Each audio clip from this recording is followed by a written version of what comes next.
Heyo, time for another J-2-Da-Man's review. So we just got back from watching Beetlejuice, or Beetlejuice 2 as I like to call it, to be more simple. I should say beforehand that I have fairly fond memories of the first Beetlejuice. I thought it was very funny and off the wall with a ton of quirky, entertaining characters, and overall a nice little movie. And when they announced they were doing a sequel, I was kinda interested. Not over the top excited like my little sister, but interested enough to say, okay, this sounds fun, I'll watch it. So I finally did, not expecting much, and I gotta say, I actually kinda liked it. Going in, I thought it was just gonna be the first Beetlejuice again, just with most of the old cast grown up and Jenna Ortega being the only newbie. And yeah, the story is similar with a couple familiar beats and locations, but it more than manages to be just as funny, insane, and gross as the original. There's a ton of jokes and unexpected kills here and there that made me laugh quite a bit. In particular, the ending where the characters are being controlled by Beetlejuice and forced to lip-sync sing to a song during some wedding.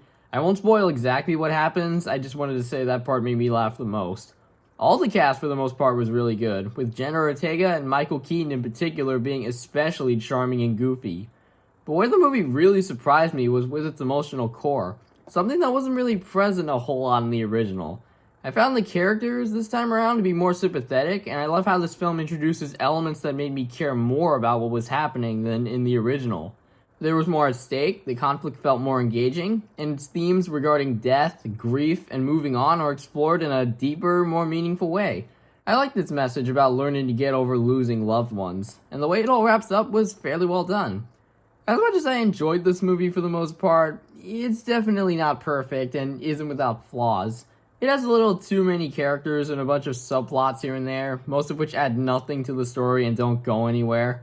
Not to mention it takes until like the 1 hour mark for Beetlejuice to actually do anything, since most of the first half has him sulking with an apparent ex he used to have.